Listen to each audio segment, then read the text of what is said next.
On the second day of the world's creation, God conceived heaven and earth. And on that same day, God created the angels, archangels, and cherubim. These heavenly beings began to reside in the heavens alongside the Creator. These magnificent beings included the famous archangels Gabriel and Michael, but also another entity that stood out for its beauty and splendor: Lucifer. He was the highest creature God had ever created. But in spite of so many qualities, or perhaps because he had them, Lucifer was conquered by pride, the vice that breeds arrogance, vanity, and excessive arrogance. It is one of the famous 7 deadly sins. Proud Lucifer considered himself so perfect that he decided to create a throne for himself above his Creator. He wished to be like God. To carry out his plan, the evil angel lied to gather other angels to his side. Thus, the father of lies rallied a third of the angelic beings who inhabited the heavens. Together, they would begin a battle for heaven's dominion. But Lucifer met a formidable adversary, the archangel Michael, who commanded the heavenly militia composed of angels loyal to God. The entities corrupted by Lucifer fought against Michael's forces, and the world shook during this grand battle, which would ultimately decide the fate of the universe.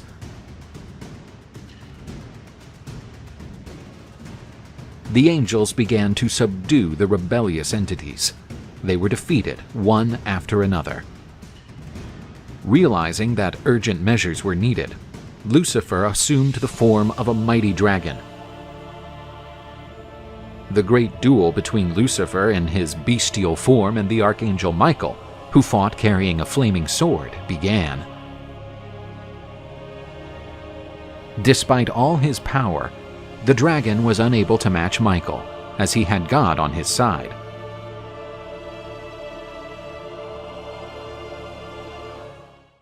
Lucifer and the evil angels were cast out of heaven. Their fall drove them even further away from God.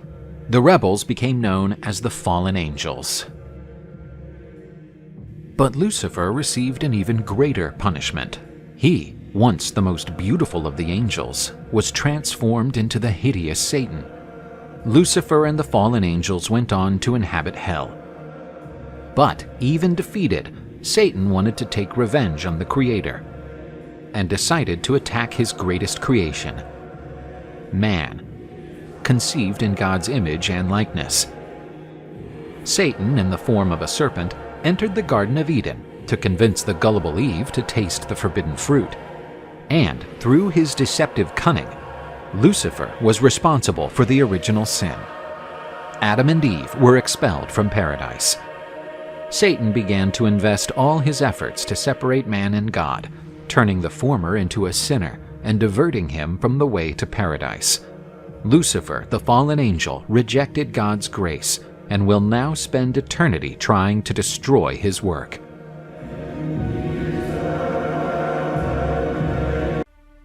We have all heard of Adam and Eve. According to the Bible, they were the first couple of human beings created by God. But there is an ancient Jewish myth disputing the version that Eve was the first woman. This legend states that, before Eve, there was another woman, named Lilith. Unlike Eve, who sprang from Adam's rib, Lilith was created from clay, together with Adam. Because she was created by God in the same way as Adam, Lilith was not subject to her husband's wishes. She considered herself to be in a position of equality and did not accept being dominated by Adam. Lilith and Adam inhabited the Garden of Eden, but Lilith's rebelliousness made her choose between submitting to her husband or leaving the Garden of Eden.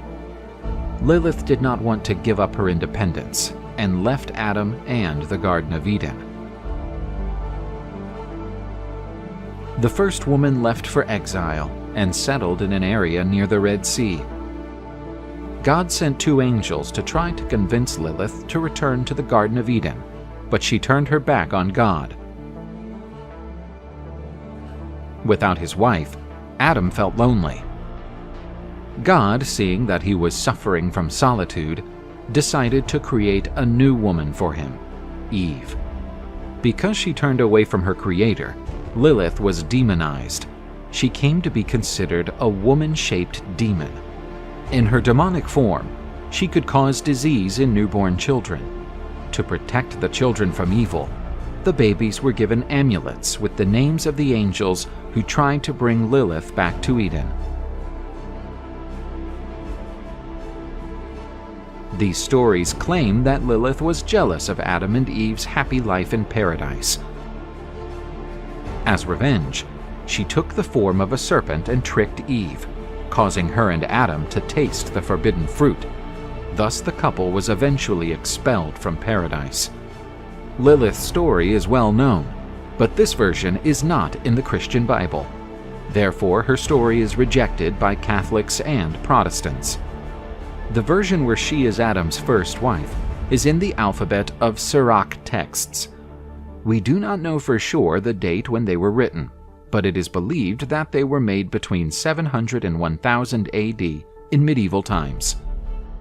Lilith's myth is in Hebrew, Babylonian, Sumerian, and Assyrian mythologies. In Mesopotamia, Lilith's figure was an evil deity, or when associated with the moon, she was seen as a goddess with several faces, which varied depending on her mood. She could be seen as a fertility goddess, but also a demonic figure. Some theories say that Lilith's absence from the Bible was contrived during the councils that defined the canonical books of the current Bible. Lilith, as an independent and strong woman, antagonized the patriarchal structure of the Judeo-Christian cultures.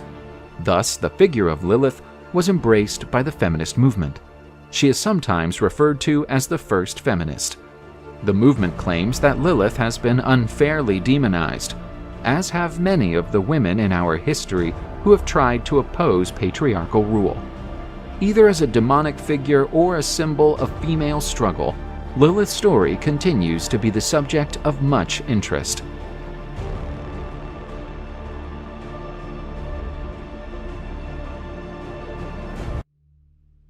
The Bible prophesies that a sinister figure will emerge as the end times approach. This evil being will become known as the Antichrist. He will be the ultimate opponent of Jesus Christ when he finally reappears.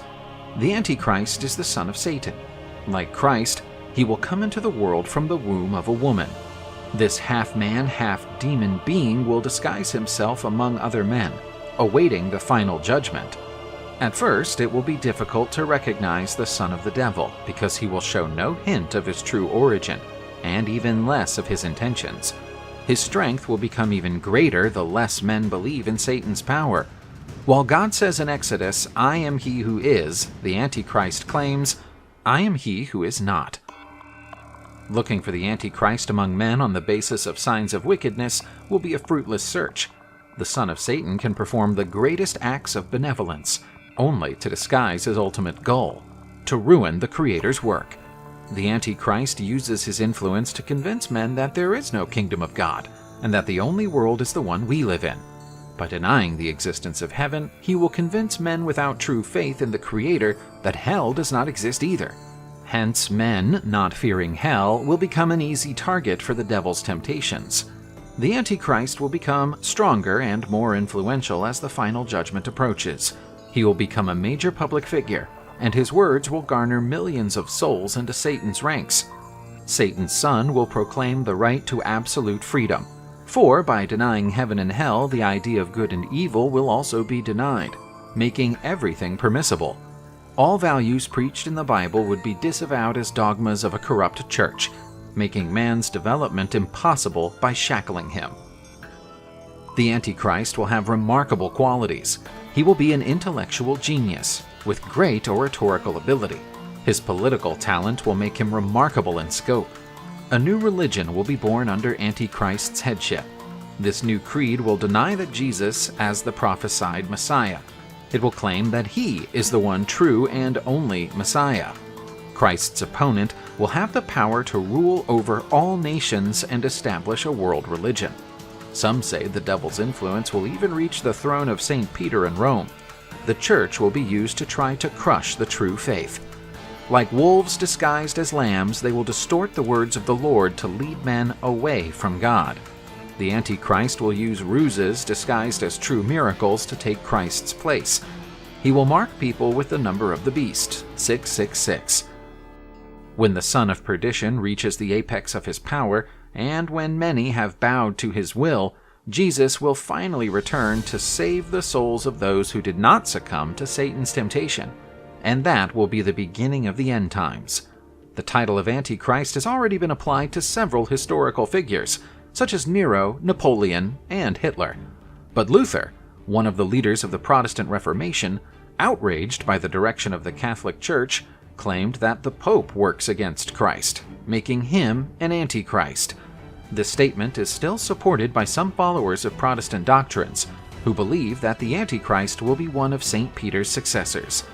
The term Antichrist has become commonplace and is used to describe all those who deny the divinity of Jesus, such as atheists, Jews, Muslims, etc. But, according to tradition, the true Antichrist will appear where least expected. By the time his true identity is revealed, it will be far too late.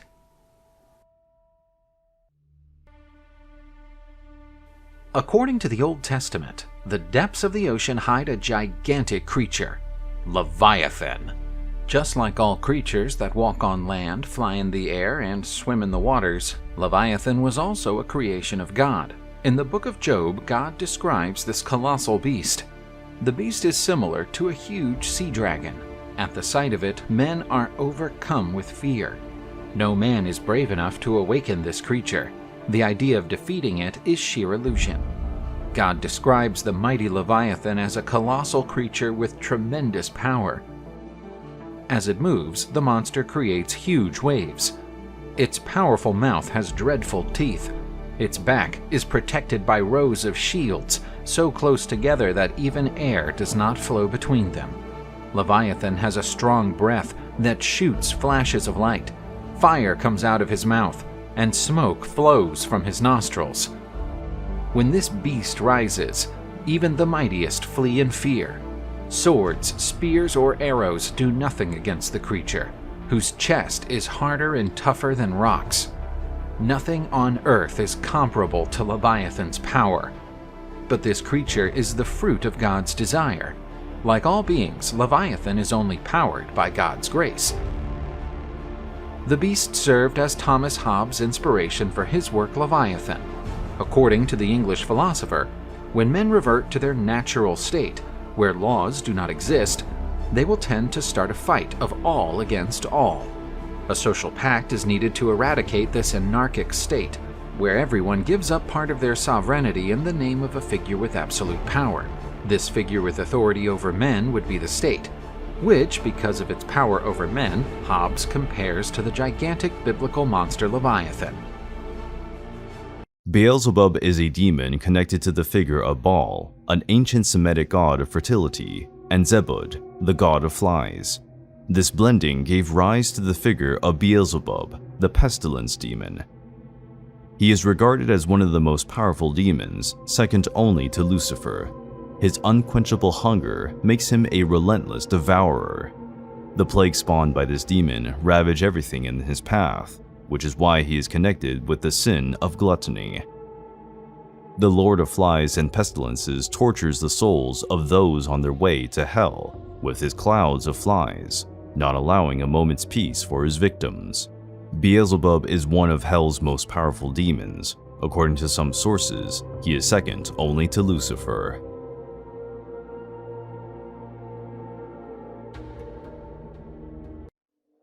Samael is one of the most famous fallen angels in the Judeo-Christian and mysticism tradition.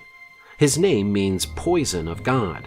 He is described as a winged being with horns and a serpent's tail. As the demon of death and deception, Samael represents the dark undertones of human existence and the temptations that lead us away from our true spiritual nature. This demon is associated with war and chaos. For this reason, he is designated as the Lord of War. In Judaism, Samael is associated with death, revenge, and temptation, and is one of Israel's greatest opponents. He is one of the demons that rule Qliphoth, the tree of death in the Jewish Kabbalah. In Christianity, Samael is associated with the serpent of Eden, who tempted Eve and made the first human couple taste the forbidden fruit, failing to comply with God's designs. This led to their expulsion from paradise. Lilith, who, according to some stories, was the first woman created by God and who turned into a demon, would have been Samael's wife. The diabolical couple would have given birth to countless other demons, most of them connected to temptation. They would have filled the world with demons if God had not castrated Samael. Samael also tried to convince Abraham not to sacrifice his son Isaac to fulfill a request from God, aiming to challenge the great patriarch's faith. But Abraham resisted the temptation to follow Samael's proposed path. Many times, Samael is invoked in black magic and occult rituals in the name of power, revenge, or seduction. Dark or evil magic is an occult branch that involves the manipulation of hidden energies and forces for selfish, harmful, or malicious purposes. Samael, being one of the most influential demons, is invoked in these rituals, even though he is considered a dangerous and treacherous entity. Samael is a complex and multifaceted figure in demonology and religious traditions. His representation as a fallen angel and demon of death and seduction. He symbolizes the grim aspects of human existence and the temptations that can make us follow dangerous and destructive paths.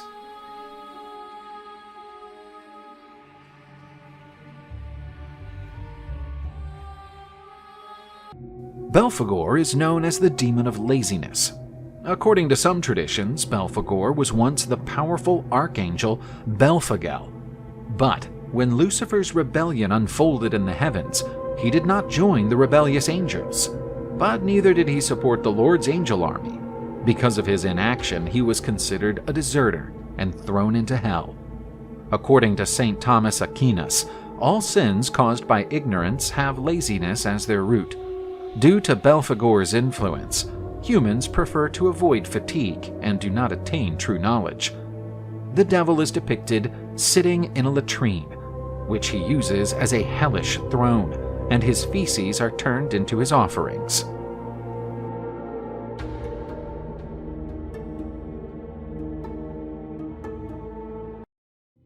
Behemoth is a colossal monster, described as a creature of unfathomable strength and destructive power. His might can be contained and tamed by God. The story of Behemoth has roots in Judeo-Christian traditions. It is mentioned in the Bible, in the book of Job. Throughout the text, Behemoth is depicted as an earthly creature with unimaginable size and strength, an example of God's greatness and power. The monster is often illustrated as a gigantic creature with animalistic features similar to those of a hippopotamus, elephant, and rhinoceros. In some cases, Behemoth may also be depicted with reptilian features or even as a dragon. Over the centuries, Behemoth has become a symbol of the monstrous and frightening.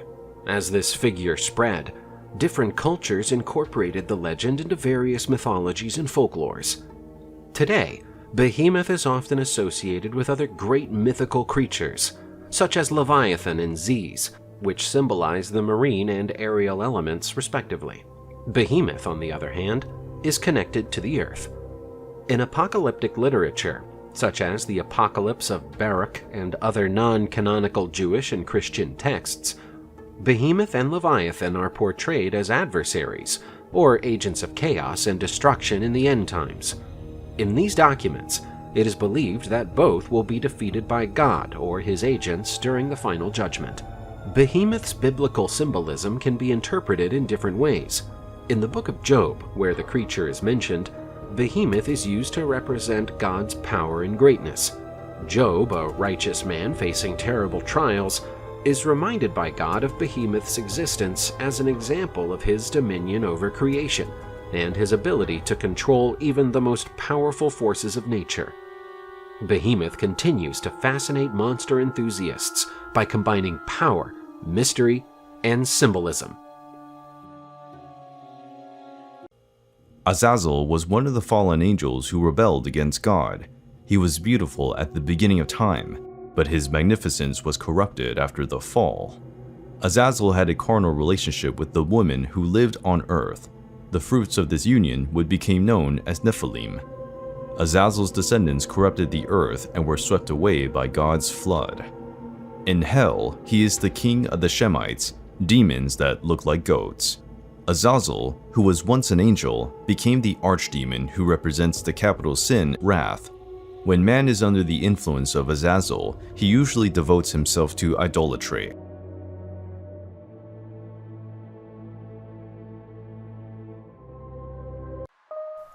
Belial is a demon from Judeo-Christian mythology. He has often been described as a prince of darkness, a deceitful and lying entity. Belial's name first appeared in the Hebrew Bible, where it is often translated as worthless or lawless. Over time, the concept of Belial evolved, materializing into a terrible demon. He is portrayed as an angel of darkness and leader of evil against the forces of light, represented by the archangel Michael, or God himself. In the New Testament, specifically in 2 Corinthians 6:15, the term Belial is used as a personification of evil. It is introduced as being the contrast of Christ, raising the question, what harmony can there be between Christ and Belial? Belial appears prominently in apocryphal and pseudo-epigraphic texts, among them the Testament of the 12 Patriarchs and the Ascension of Isaiah. He was often portrayed as a corrupting influence or instigator of sin. In Christian demonology, Belial was often considered one of the chief demons in the hierarchy of hell.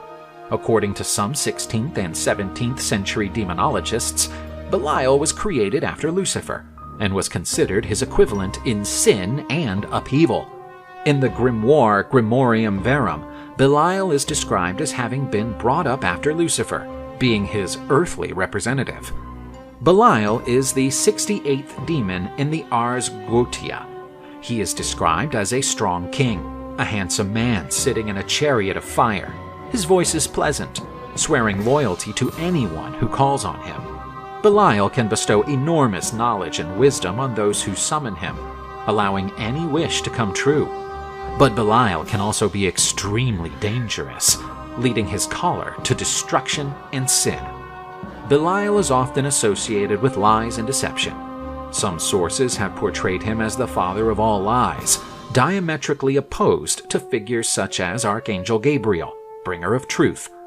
In popular culture, Belial has often been personified as a demon or evil entity. He can be found in literature, movies, video games, and even music.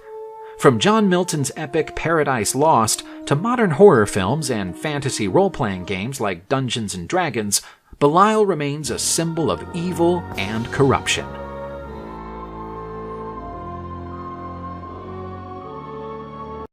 Asmodeus is one of the most powerful hellish demons. This demonic figure is associated with the capital sin of lust. Asmodeus led the inhabitants of Sodom into depravity. For this, the city suffered the wrath of God and was razed to the ground. The devil also appears in the book of Tobit, where he exerts a strong influence on Sarah. Her husbands always died on their wedding night, but thanks to the help of the angel Raphael, Tobit manages to push Asmodeus back into hell. The demon spends his existence using the carnal urges of men to wreak havoc and alienate those who are under the influence of divine salvation.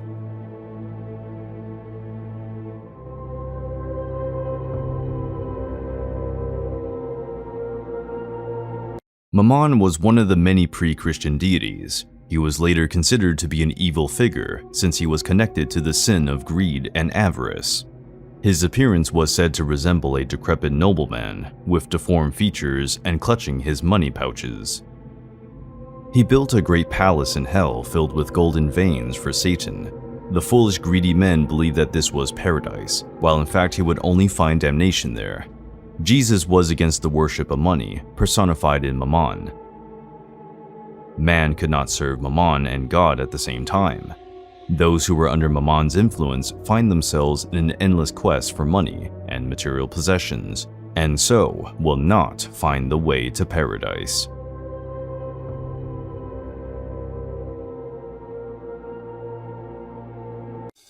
Satan is the most powerful demon in Judeo-Christian culture. His image as a red horned creature with a trident is already crystallized in the popular imagination. His name means adversary, the opposite of all that God and Jesus represent. Satan is always in an opposite position to God in the struggle for the souls of men. Traditionally, Satan is associated with the figure of Lucifer, who was once a heavenly figure. Because of his pride, he rebelled against God.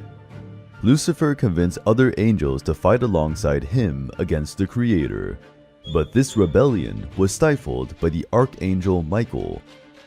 Together with his divine militia, he expelled the rebels and threw them from heaven. Lucifer and the other fallen angels began to inhabit hell. The leader of the rebellious angels was identified as Satan himself.